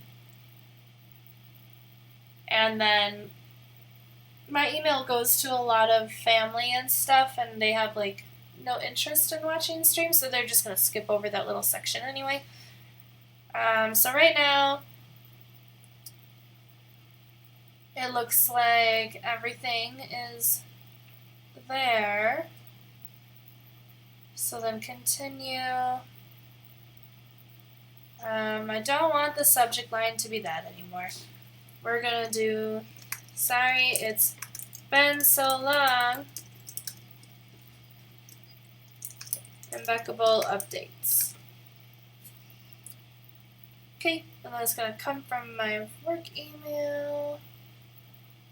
And then we are going to do, here, just in case, I'm going to go to the screen, only because I don't know if when I click send to all opted in, if it's going to show the emails. Okay. Alright, let me go back to sharing. Alright, so then this pretty much kind of shows you what it's going to look like the preview. So review and send. Okay, I'm going to send a test to myself just to make sure that everything looks good. But otherwise, I highly recommend scheduling emails for very early in the morning. That way it's in their inbox when the customer wakes up and is ready to go through their emails. I typically will do Thursdays at 4 a.m. I've been a part of some large corporations, and basically through studies that they found, for some reason early mornings on Thursdays are a good day to send emails. So I'm going to be sending this out at 4 a.m. on Thursday. I have a few people to add to my email list that I'm going to do off stream just for the sake of their privacy. But yeah, and then this will be scheduled to go out on Thursday, so if you would like to sign up for the emails, you can do that on my website. If not, I understand. This was more so to teach people about using business email for e-commerce. And so I hope you found it useful. If not, that's okay. Maybe you know more than I do about this realm.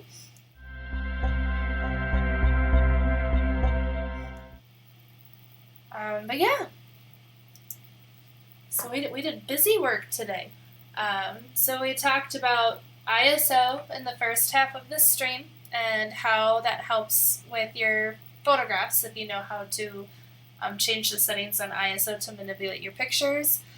And then we went into how to build a business email for e-commerce business. You can also do this B2B, brick and mortar.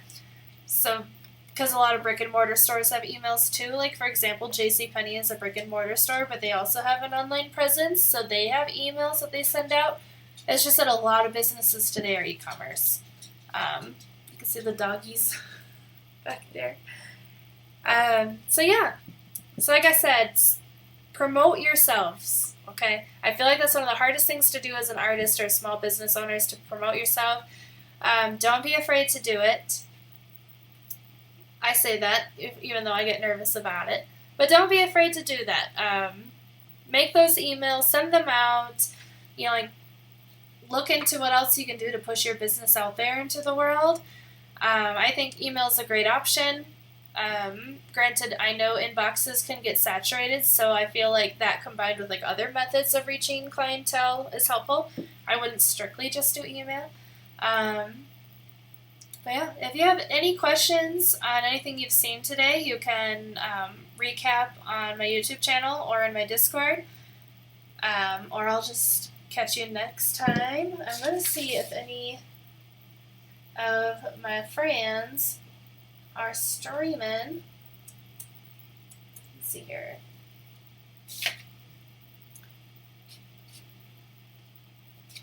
Because every single time I have tried to raid before, it hasn't worked for some reason. It'll tell me that other person doesn't allow raids, even though, I know they do because I've been in their stream when they've gotten raided before. So I don't know why it won't let me raid people. But let's see if anybody is online that I follow.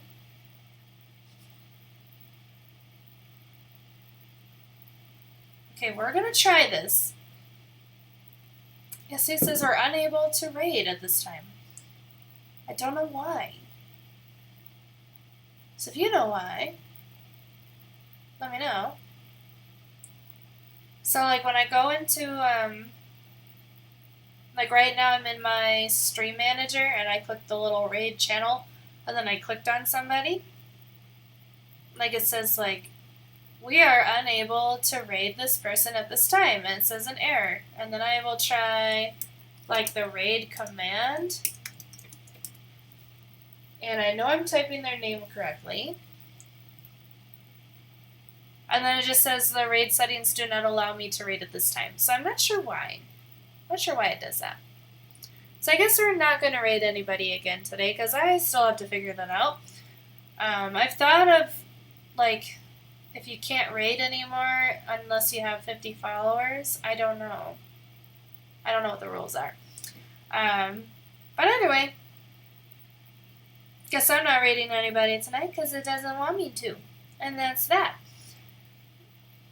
But, yeah, I don't know why. Alright.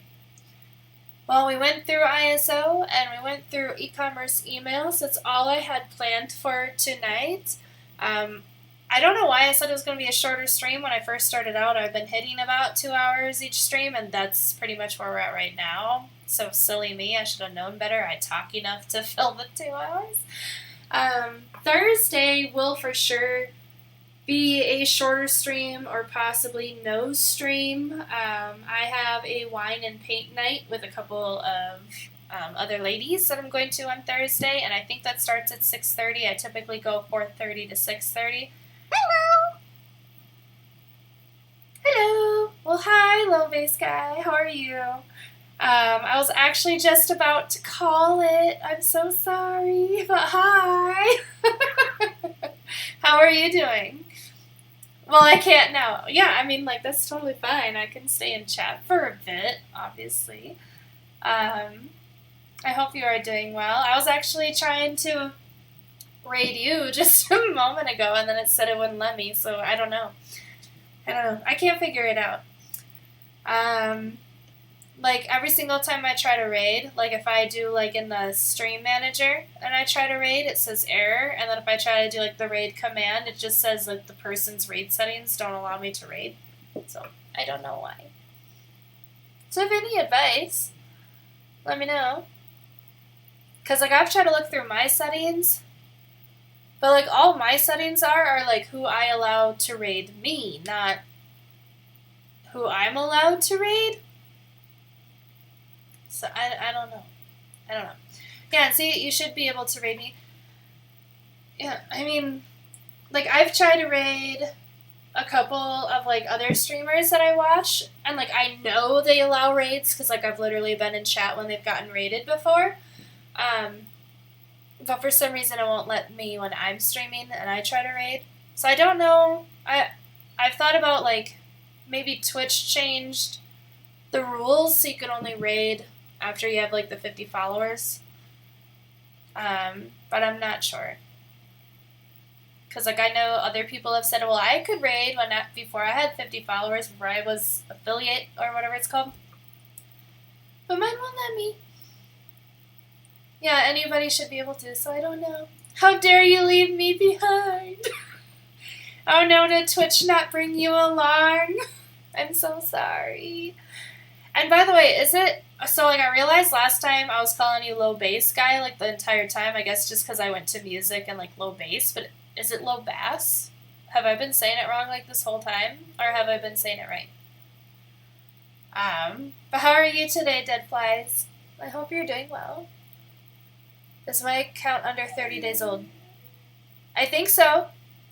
Because this is only, like, my 4th or 5th stream. Okay, so I have to have been streaming for 30 days before I can raid. Yes? I'm gonna put that in my little notebook. I have, like, this little notebook where I put raid or streaming notes in. It depends on the person's settings. Okay.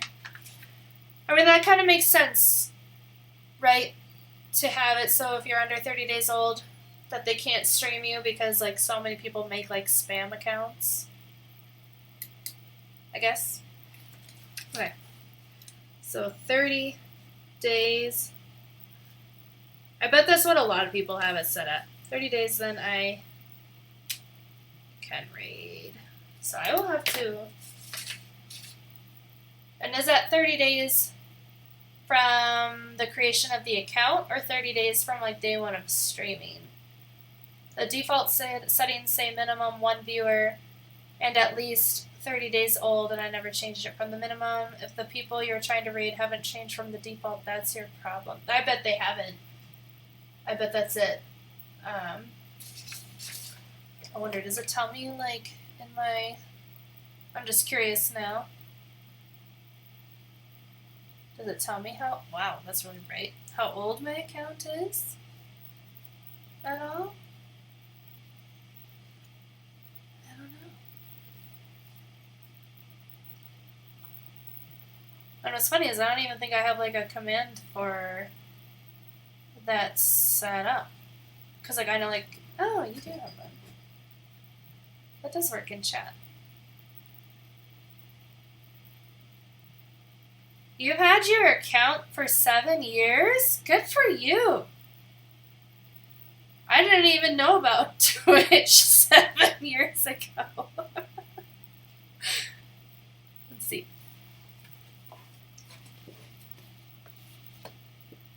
Been streaming for 6.5. Good for you. I've been streaming for a little bit. So does it tell me? 28 days! Oh, it's so close.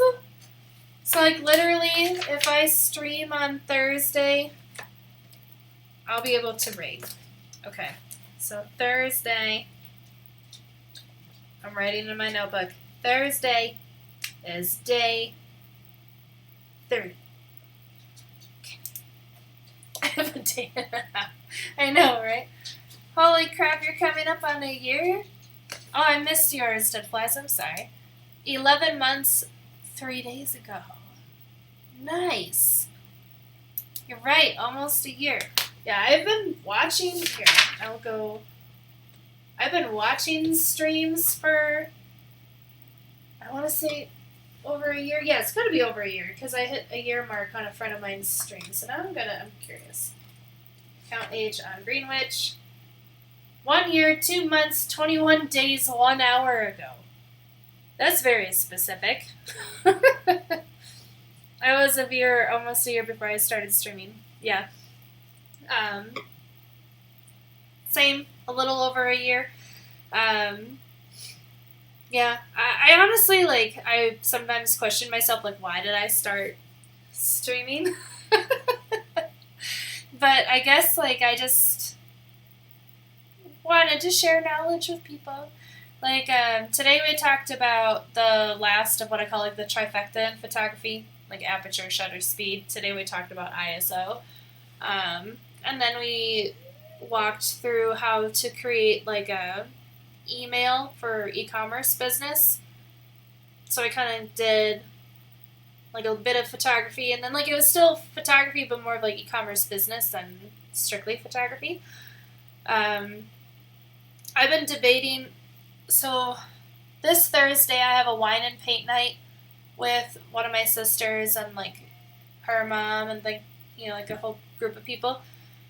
So this Thursday I'll probably stream, but it'll be, like, a short one. So I have to figure out a place I have been to that doesn't involve a lot so I can walk through it quickly. Man, I could have learned what ISO is. You know, it's just one of the things. I do have... Here, let me see if I can just pull it up. Let's go back to this.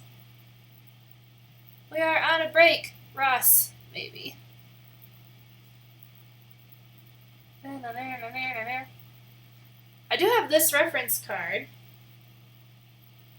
I know, International Organization for Standardization, or International Standards Organization. I think it depends on, like, if you learn the American title or, like, the British title. I hate that that's, like, what ISO stands for. I don't know, you're probably like, whatever, I don't know, but I personally dislike it because I'm like, well, that tells you nothing about what it does for pictures. Like that's just the name of the organization that came up with the standard for the numbers and how they correlate to the sensor in your camera. But it doesn't tell you like what it does. But yeah, so that's what we walked through today, is this. But yeah. Let's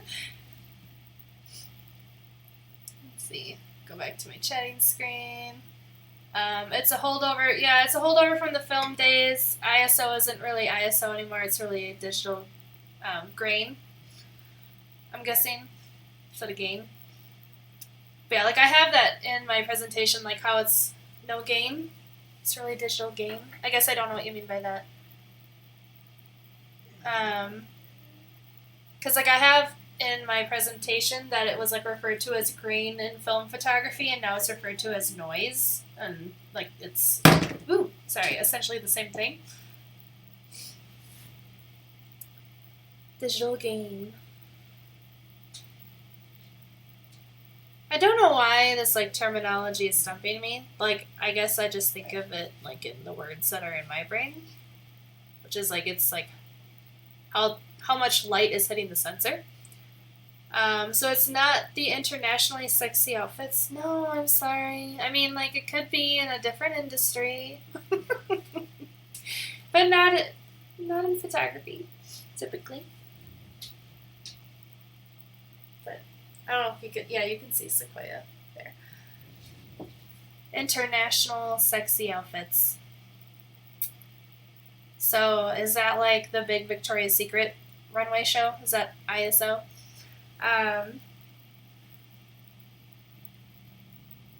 Well, right. Yeah, like how sensitive the sensor is to set light. Yeah.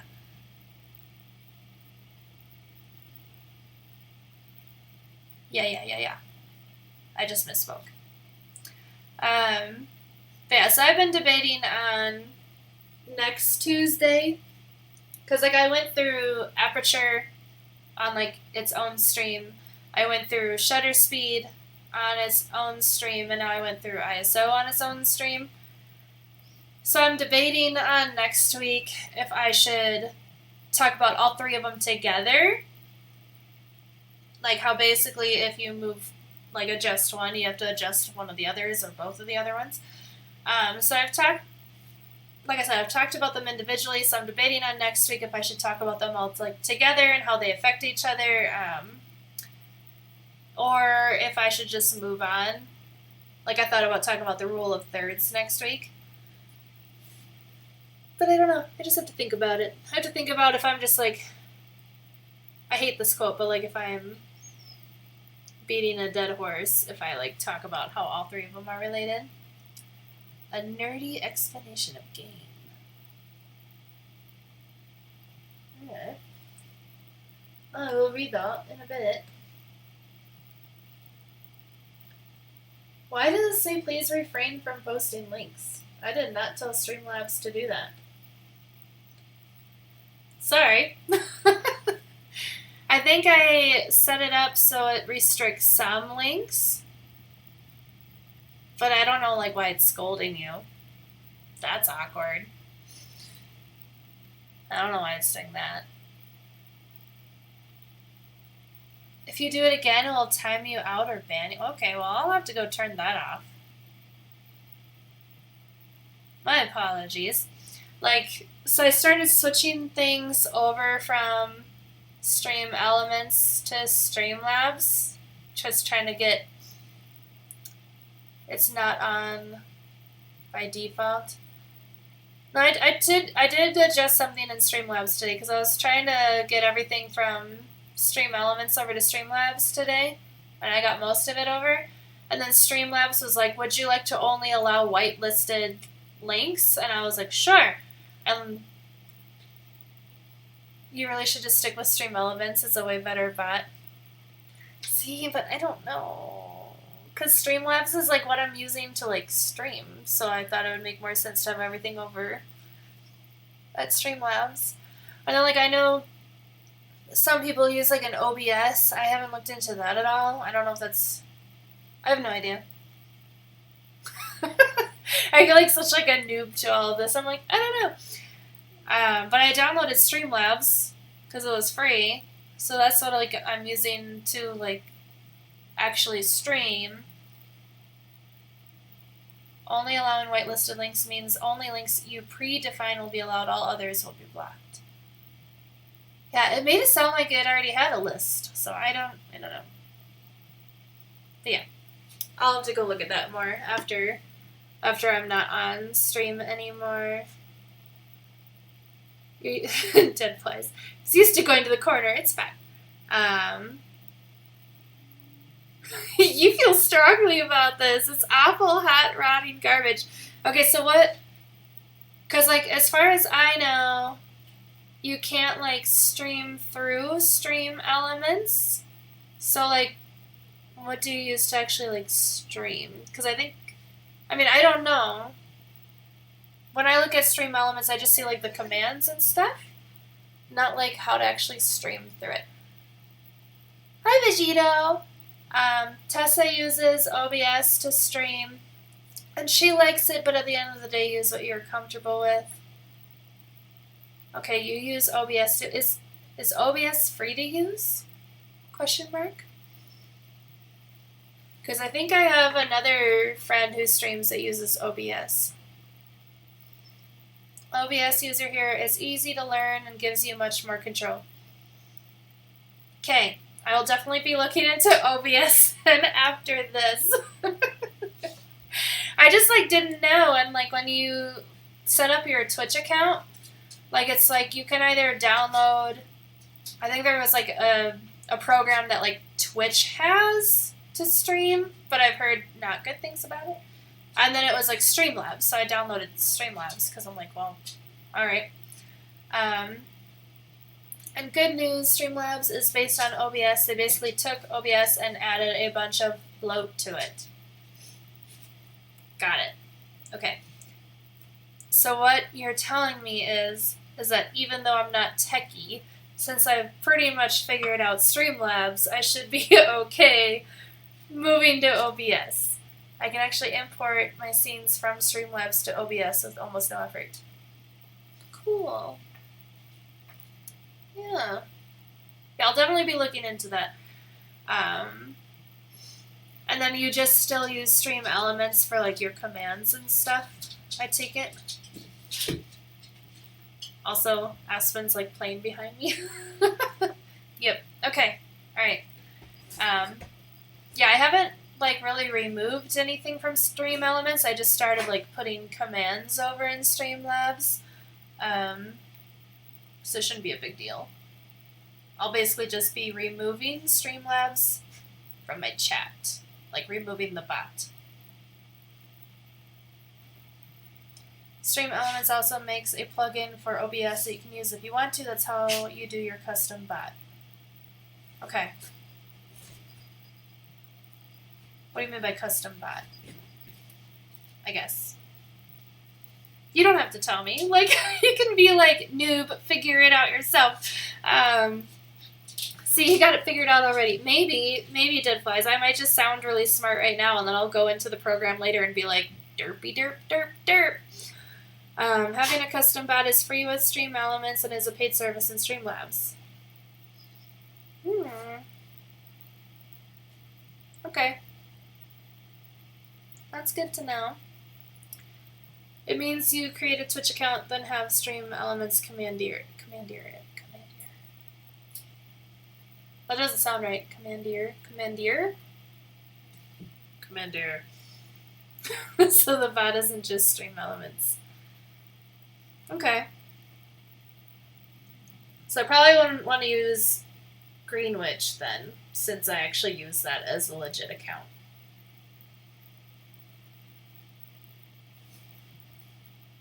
So I have to create another one? Commandeer.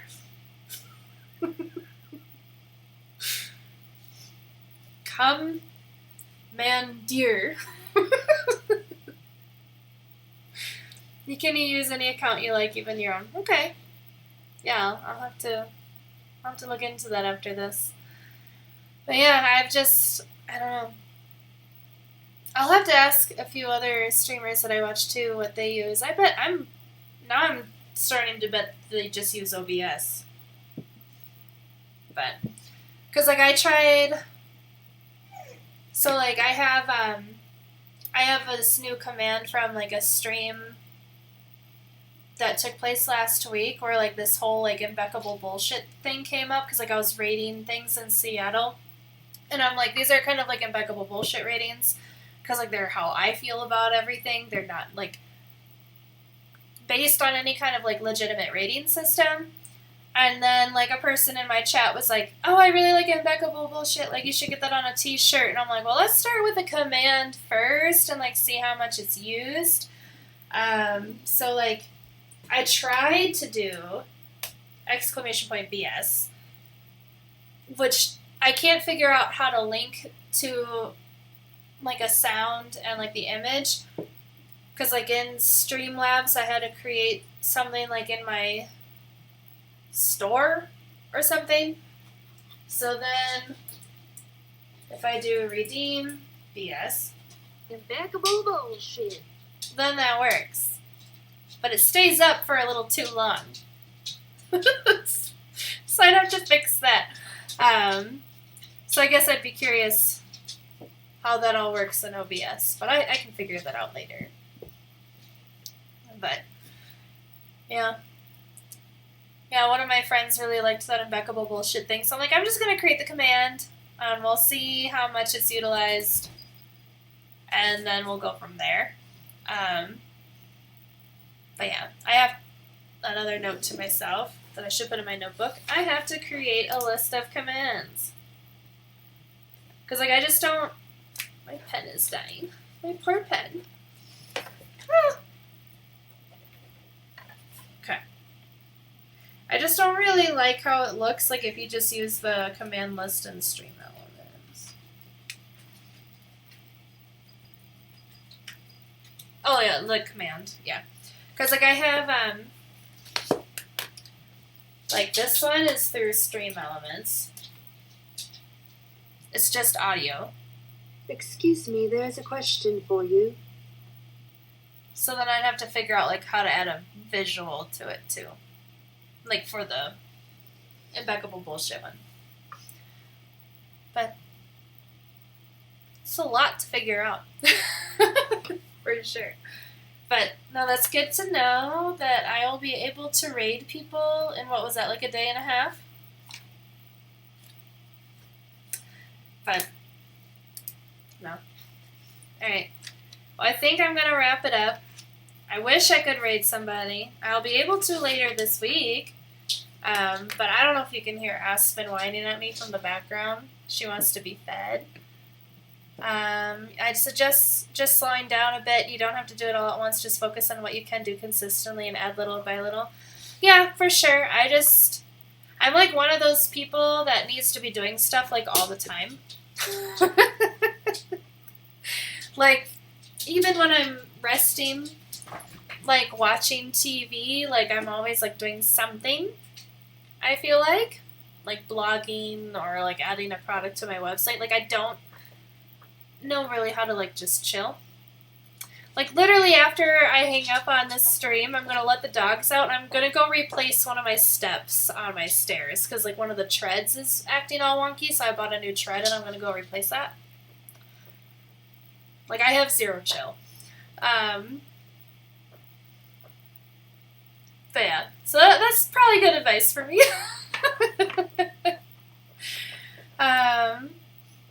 Like I've even thought about like right now I'm pretty much doing like a presentation slideshow to like walk through everything, and I'm like, how can I make this less lecture-y kind of thing? But I don't know yet. I'm just trying to figure it all out. So I have this notebook with all of my streaming notes, so I don't lose ideas for when I figure it out. Yes, learning process. Hi, Tessa. You're doing fine. Just stream, mess up, learn, and do better next time. Yeah, it's just I mean, I'm like one of those people that thinks everything in life is like a learning process, and this is one of those things. Um, I really need to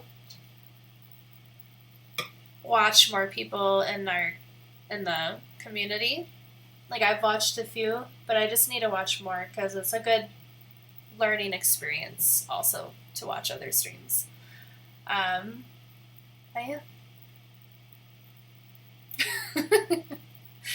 I am going to end stream here though. Like I said, my one dog is crying at me. She's hungry. It's their dinner time, so I'm gonna go feed them.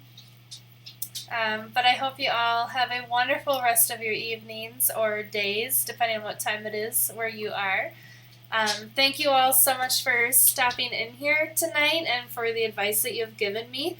I will definitely be taking a look at OBS, whether that's tonight when I'm done replacing the step or tomorrow. I don't know. Great to drop by again. So good to see you. So good to see you too, Dead Flies. It was really nice having you guys in again. Thank you for the raid. But yeah, have a wonderful evening, night, day, whatever time it is there. And I will see you when I see you next time. All right, bye guys.